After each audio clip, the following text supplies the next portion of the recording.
Assalamualaikum warahmatullahi wabarakatuh. Alhamdulillahi hamdan katsiran thayyiban mubarakan fih kama yuhibbu rabbuna wa yarda.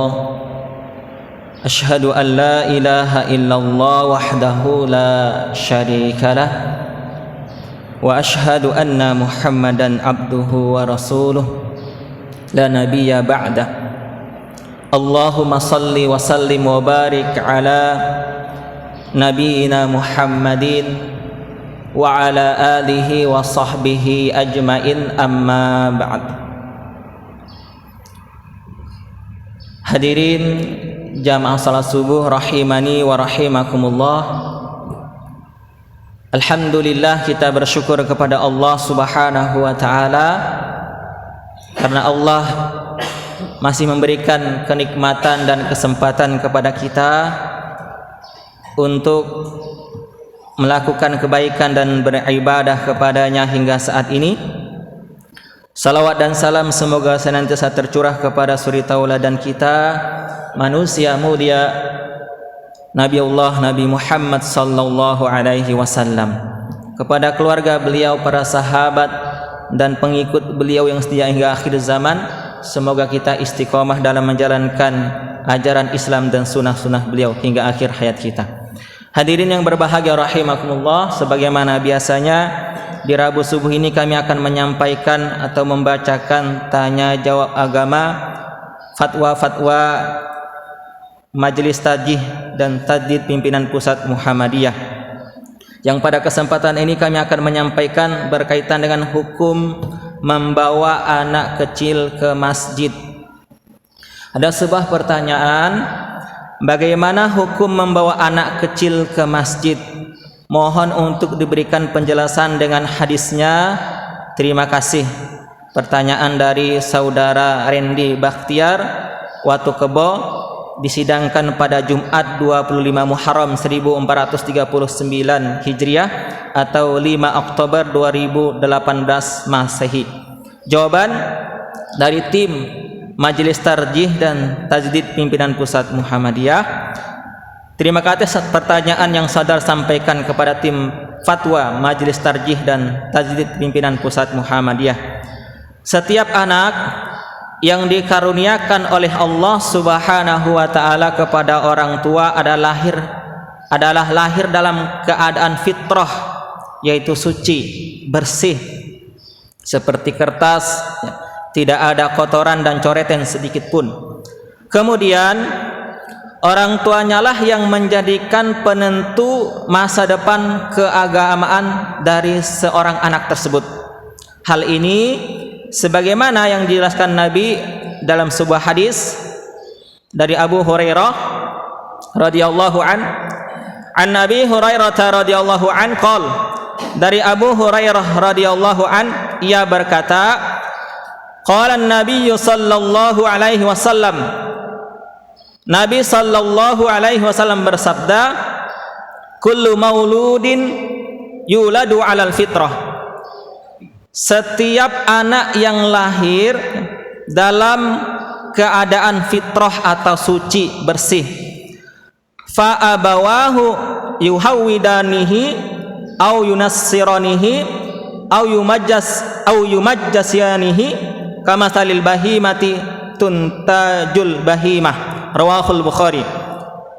Kedua orang tuanya lah yang akan menjadikan anak itu menjadi Yahudi, Nasrani atau Majusi, sebagaimana binatang ternak yang melahirkan binatang ternak.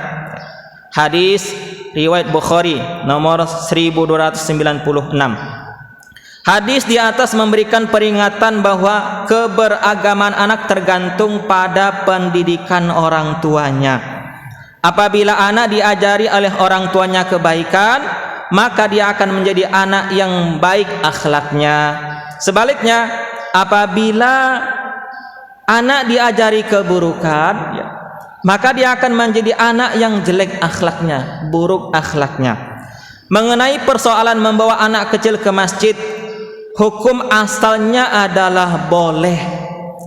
didasarkan pada hadis Nabi sallallahu alaihi wasallam, an Abi Qatadah Al-Ansari qol, dari Abu Qatadah Al-Ansari ia berkata, ra'aitun nabiyya sallallahu alaihi wasallam, aku melihat Nabi sallallahu alaihi wasallam, ya ummun nas wa Umamah bintu Abil As wahya ibnatu Zainab bintin Nabi sallallahu alaihi wasallam al-atikihi fa idza raka'a wada'ah wa idza rafa'a minas sujud a'adaha, rawahul Bukhari wa Muslim.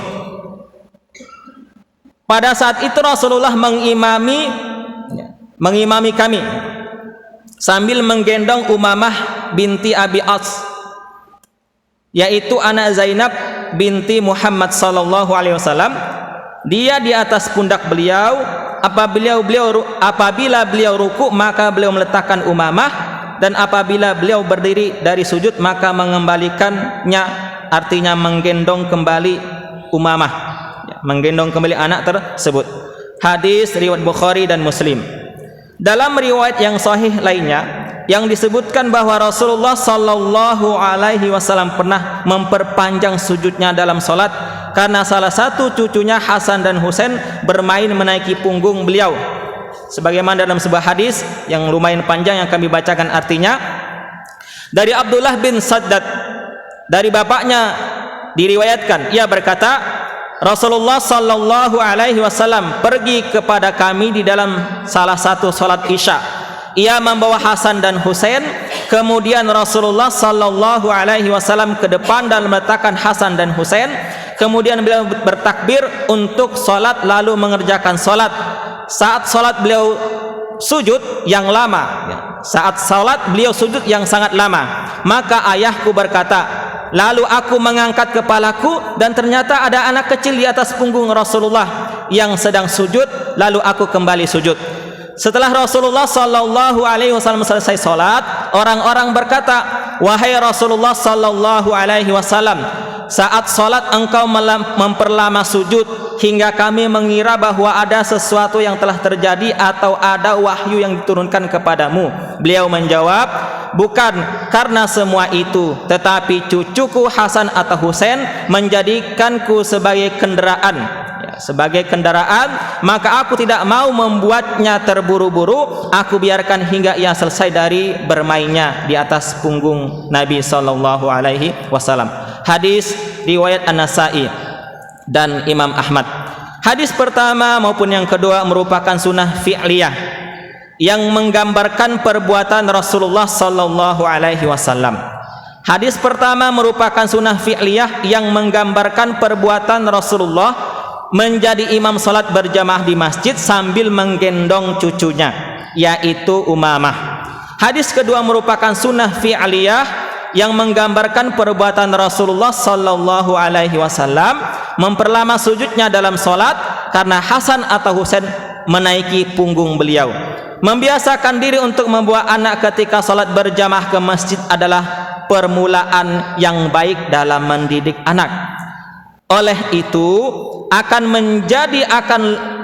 anak lebih baik dekat ke masjid, dekat dengan masjid, mengenal Allah, memperbagus akhlaknya serta meluruskan perkataan perbuatannya. Kebolehan membawa anak ke masjid dalam hadis Nabi sallallahu alaihi wasallam mencakup semua usia yang masih tergolong dalam usia anak-anak.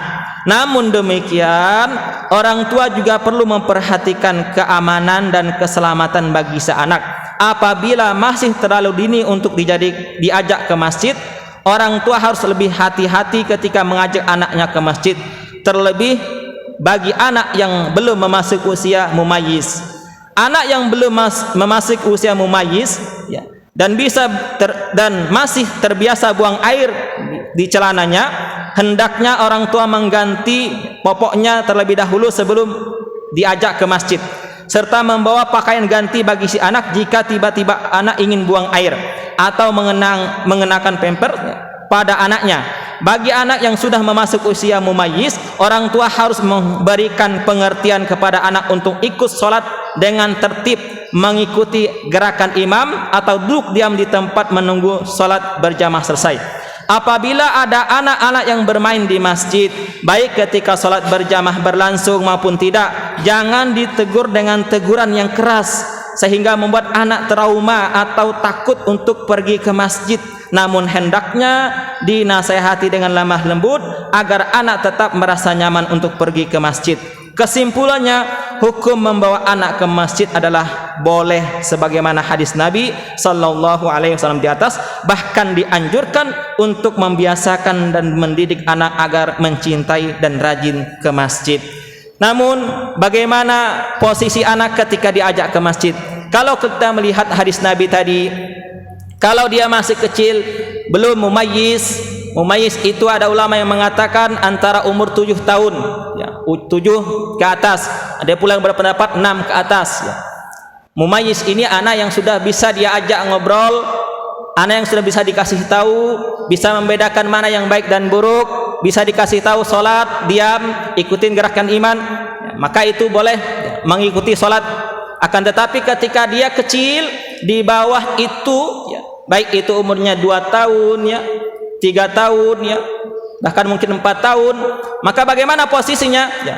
Ada yang mengatakan amannya ya, sang bapak mendampingi dia di ujung saf paling pinggir ya, di ujung saf paling pinggir, atau ya, diletakkan di mana kira-kira tempat yang aman untuk anak tersebut ya, dan juga ya, diberikan pengertian ya agar tidak mengganggu orang yang sedang sholat. Ini yang pertama. Untuk anak yang mumayyiz belum balik ya, umurnya tadi itu 7, ada yang mengatakan mungkin agak rendah lagi 6 tahun ya, dia sudah bisa dikasih tahu ya, tapi belum balik. Maka ada 2 pendapat ulama yang berkaitan dengan ini. Ada yang mengatakan anak-anak diletakkan di belakang orang dewasa safnya ya, berdasarkan hadis yang mengatakan bahwa saf dalam salat itu, depan itu adalah laki-laki dewasa, kemudian belakang itu anak-anak laki-laki, yang paling belakang adalah saf perempuan. Ini pendapat yang pertama. Akan tetapi hadis yang berkaitan dengan posisi saf anak-anak di belakang ini dikritik oleh ahli ataupun kritikus hadis, seperti misalnya Syekh Albani rahimahullahu taala mengatakan hadis ini lemah, hadis ini dhaif ya. Ketika meletakkan anak dikhususkan safnya di belakang ya. Maka pendapat yang kedua seperti apa? Pendapat yang kedua mengatakan bahwa anak diposisikan di samping orang dewasa atau di samping orang tuanya ketika dia mumayyiz, meskipun dia belum balik. Apakah salatnya sah? Apakah safnya terputus? Ya, jawaban dari para ulama tidak. Kenapa salatnya sah? Karena Nabi memerintahkan kita untuk mengajar anak kita salat pada umur 7 tahun. Artinya apa? Artinya umur 7 tahun itu ya sudah sah salatnya ya. Insya Allah diterima. Ketika dia berada di antara saf orang dewasa, maka dia tidak memutuskan saf orang dewasa tersebut ya. Dia ya, sama kedudukannya seperti orang yang dewasa di dalam saf tersebut. Bahkan ketika ada anak kecil yang mumayyiz tadi berada di saf pertama, kemudian ada yang memundurkan dia, itu ada ulama yang tidak memperbolehkannya. Kenapa? Karena orang tersebut mengambil haknya dia, karena dia sudah datang duluan dan dia berada di saf yang pertama. Inilah beberapa hal ya. Bahkan disampaikan pula menurut Syekh bin Baz mengatakan, andaikan anak-anak bersama ayahnya di saf, maka ia tidak memutus saf tersebut dan tidak mengapa, insya Allah ini seperti pada penghalang antara 2 saf atau adanya tiang di antara 2 saf ya, tidak merusak keabsahan dalam melaksanakan sholat berjamaah tersebut. Begitu pula dalam fatwa lembaga fatwa Saudi Arabia mengatakan bahwa ya, anak ya, berada di saf orang dewasa itu tidak memutuskan saf dan keabsahan sholat berjamaahnya tetap seperti biasanya. Inilah beberapa hal berkaitan dengan ketika mengajak anak ke masjid ya. Tentu salah satu yang kami ingatkan adalah ketika, mohon maaf bapak-bapak sekalian, melihat ada anak yang ketika mereka berdekatan ya, biasanya kerjaannya ngobrol, bermain, tolong pisahkan mereka ya. Setidaknya bapak berada di tengah 2 anak tersebut.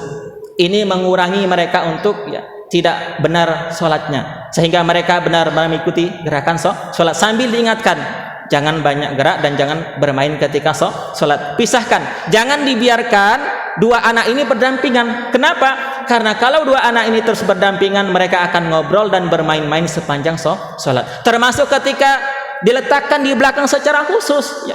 Ini kenapa para ulama mengatakan lebih baik dan lebih utama itu ya, anak itu berada di saf dewasa bersama orang tua atau orang dewasa yang mendampinginya, karena ketika dikumpulkan di belakang besar kemungkinan anak-anak ini akan bermain.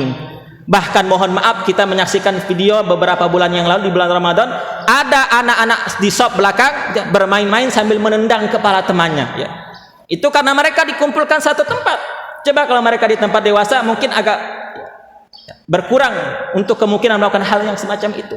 Sehingga para ulama mengatakan ya, saf anak-anak itu yang lebih utama adalah ketika mereka memayyiz ya bersama dengan orang-orang dewasa, di saf orang-orang dewasa. Ini yang dapat kami sampaikan dalam rangka kita ya menciptakan dan mencetak generasi yang soleh dan solehah, generasi yang cinta ke masjid, generasi yang suka berjamaah di masjid, generasi yang senantiasa rindu dengan rumah Allah Subhanahu wa ta'ala. Demikian dapat kami sampaikan pada kesempatan ini. Semoga ini menjadi kebaikan bagi kami pribadi dan hadirin sekalian. Subhanakallahumma wa bihamdika asyhadu an la ilaha illa anta astaghfiruka wa atubu ilaik. Alhamdulillahirabbil alamin. Terima kasih atas segala perhatian. Mohon maaf atas segala kesalahan. Fastabiqul khairat. Assalamualaikum warahmatullahi wabarakatuh.